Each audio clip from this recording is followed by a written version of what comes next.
name's Michael W. Lucas, and I'm reading a story I sold to Pulphouse Magazine for an anthology coming out this summer.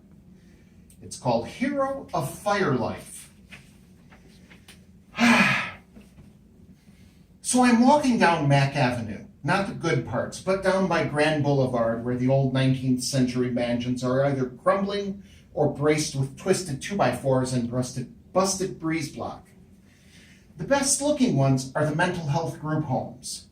Those places have to take care of their houses or the state stomps in and shuts them right down. Other houses, folks just make do. There's a lot of busted out windows with trash bags taped over them, but they swept up the glass so it's all good. It's the first fake spring day and the snow's still on the ground, steaming in the sunlight and keeping last fall's leaves frozen so they can't throw up the mold stink, so the air is still winter fresh. It's warm enough that I'm in a t-shirt so the sun can thaw my bones. Got a warm coat over my shoulder though. The weather was going to turn on us real soon, probably with a blizzard. The warmth lured me outdoors and set me walking, and I'm probably going to freeze for it, but I couldn't resist. I'm not the only one. Kids are playing basketball on the court behind the First Baptist, and some idiots fired up their smoker. Pork slow cooking over seasoned apple wood is one of those smells that tells you everything's going to be just fine. Smoking takes hours, though. The chef will finish up tonight huddled in his winter coat, tonging ribs while snowflakes spatter the smoker and burn straight to steam. The idiots got the right idea. The neighborhood's starting to poke up little green leaves of life. The storefront Kojic has its doors open for an airing. Someone's even rented the old billboard for an ad for a Wesley Snipes action comeback. Man, that guy can do one hell of a drop-dead crazy glare. Someone walks out of the liquor store a couple blocks up and stretches his arms to catch air that for once is not trying to kill him. It's that kind of day when you know winter's really gonna get lost and you'll be able to open the door and air the place out. Maybe not now, but someday not too far off. I've walked so much my feet are starting to hurt. Last summer I'd gone a hell of a lot further, all the way down to Eastern Market, but winter keeps you close to home. Forget the ice, just the slush will do you in. Snow march cardio ain't distance cardio. I got my boots on because the sidewalks are rivers of melt and lots of places the curb's overflowing because the drains ain't been cleaned since Clinton. My feet are dry, but the instep isn't made for this kind of hike. Younger me would have gone right on, but I'm just old enough to start to figure out that my feet are going to blame me tomorrow. I ain't old, not yet, but I'm at the top of that hill looking down and I can see how the arthritis is going to get bad. And the weather was going to pull a knife any time. Plus, there's that new history series on Netflix. So I turn around, and the hero's right there. I damn near jumped out of my skin. I mean, he had to be a hero, right? Wearing neon blue long underwear and stupid tight bright yellow jockeys over them. And that's the first thing that told me something was wrong, because those undies were so damn tight his Timbits and Tonker ought to be poking out. No, I don't go staring at people's junk, but those undies were bright yellow and he was taller than me, right? I mean, his chest was right at eye level, and if I wore undies like that, I'd squeak so hard they'd call an ambulance. Made my eyes water. I ain't never seen a chest so wide, but smooth, you know? The shirt looked tight, but I'm not sure what it was tight over. Too flat for muscle. He got this chin you could plow asphalt with, and bright eyes. No, not like he's interested. They was literally lit up from inside. Not bright like LEDs, just enough to show you something ain't right. Anyway, he looks at me and says, "Greetings, living fire person citizen." Maybe he's from one of them group homes. "Hey, how you doing?" I stepped aside into the muddy grass to let him pass. You always give crazy the right of way if you like going home again. His face was too pink. I thought it was maybe crazy meds that made him that way, that made his skin too smooth. A big chest like that, this time of day, man ought to have a 5 o'clock shadow. He says, "Could you direct me to the nearest bank robbery?" Now, I've talked to a lot of the crazies. Met a guy once, thought he was Jesus. You should have seen the fight he had with the woman across the street what thought she was Buddha. But I never seen no one what thought they were a comic book superhero. And not one of the angsty new ones, but a proper hero, like I grew up with. It'd explain the underwear. Where are you from, mister? I says. I come from the doomed planet Cryptic. He sounded like a proper hero, too, like one of those old scratched-up 50s serials they showed on TV when I was a kid. I'm here to show the fire life the meaning of truth and justice. I couldn't help smiling. If you've got to be crazy, might as well be one of the good guys, am I right? I don't know any bank robberies around here, sorry. He frowned. No, that ain't right. He was smiling, then he was frowning. But his face didn't go from one to the other. It didn't bother to change. It just was. Like on a computer, you know? I thought I blinked at first. Then perhaps a fire, he says. A truck grumbled past, right through this pool of melt and throwing up trashy water. Children shouted cheerful smack talk, and a basketball thumped wet but regular on soggy blacktop. There's all these folks grabbing all the spring they can steal, and this guy's beginning to worry me. I don't hear any sirens. Listen, maybe you ought to head home. We have studied the fire life people's records, the hero says. Mastering your language and culture demanded over 50 of your fire life years. I cannot return home from your bizarre and ridiculous world without achieving your respect. You must have a kitten up a tree. The trees ain't even started to bloom. Winter gales took all the weak branches. Do you see any kittens? Kidnapping? There you go. I'm getting tired of the gag.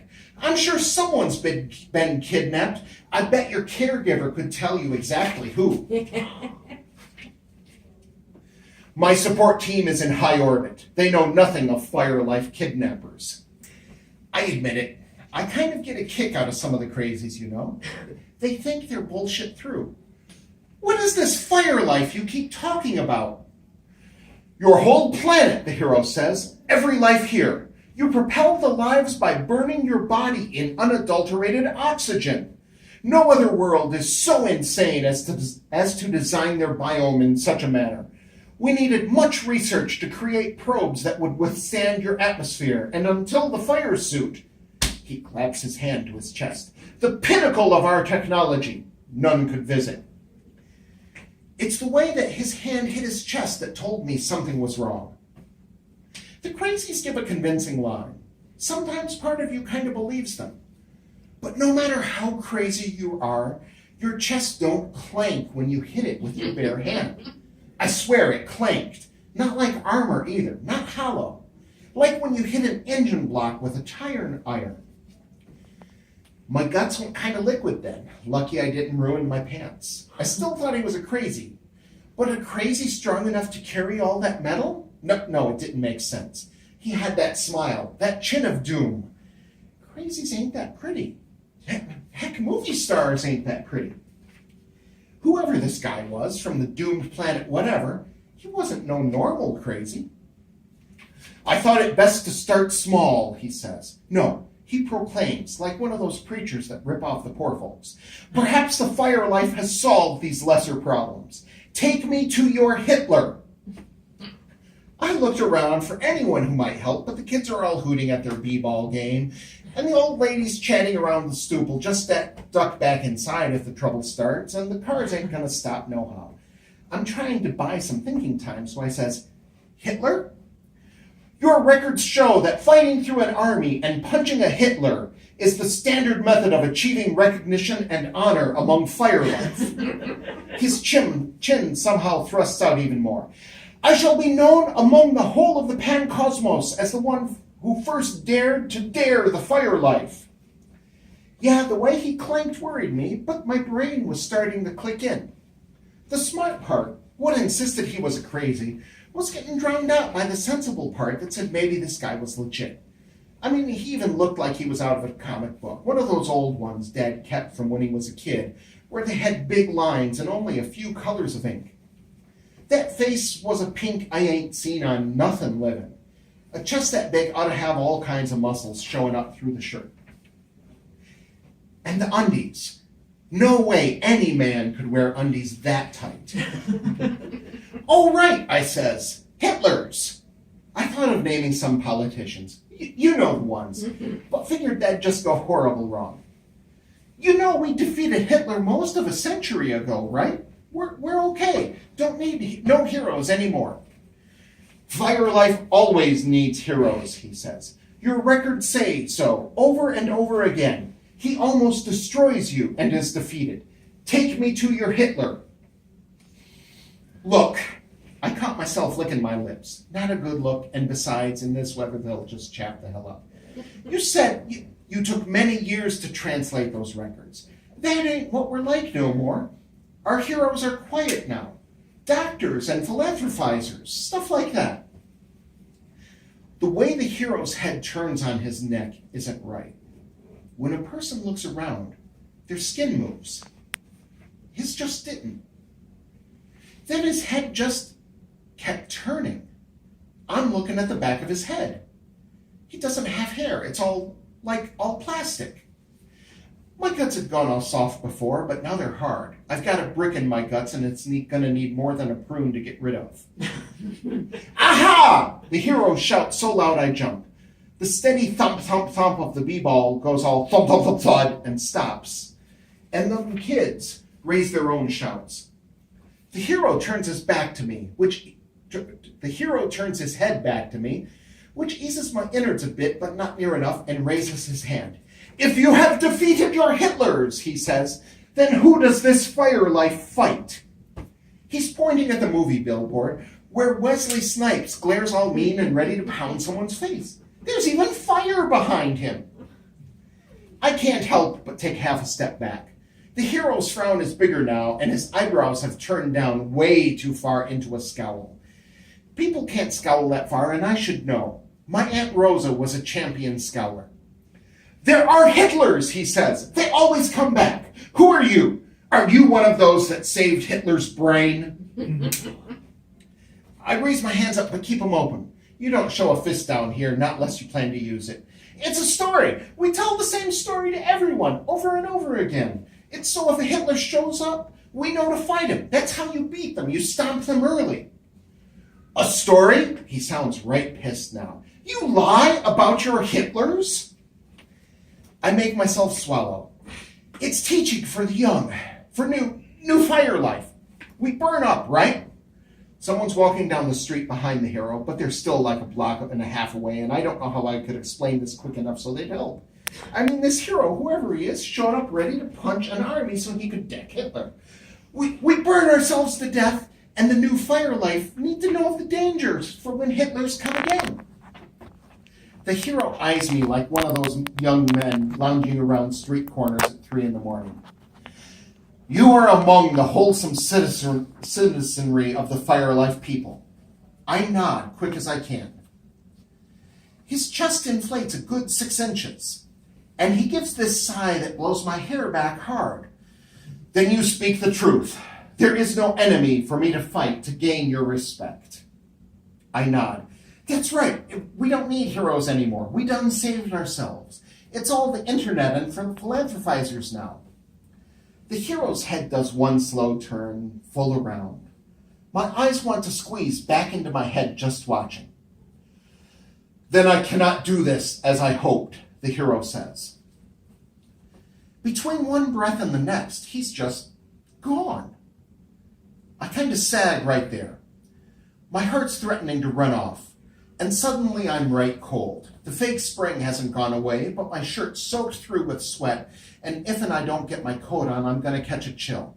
I can't miss work no more. And I'm right tired.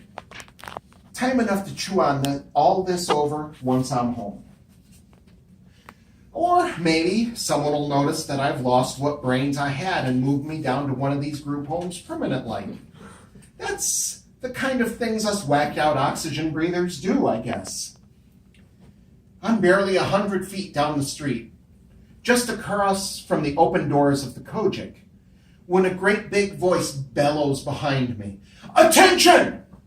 There's a huge black and jewel metal spider in the middle of Mack Avenue. Its body fills the turn lane, and all them legs block all the traffic going either way. Trucks skid, and the cars are a big tangle of metal straight away, but the spider doesn't even wobble. I clap my hands over my ears and try to stuff that sickening dread back down. Attention, the spider trumpets. I am the mightiest Hitler. Your lives are mine. Your world is mine. Then, swear to God, it starts growing. Sore feet or no, tired or no, I start running. Something gave a big thump behind me, and I feel all this heat at my back. Something done blew up. I spare a thought for the kids playing basketball. Hope they're smart enough to run. Then I tuck my elbows into my side and pound down melt-covered sidewalks. If I can run far enough, I'll be fine. See, right when we've lost everything, a hero's coming to save us.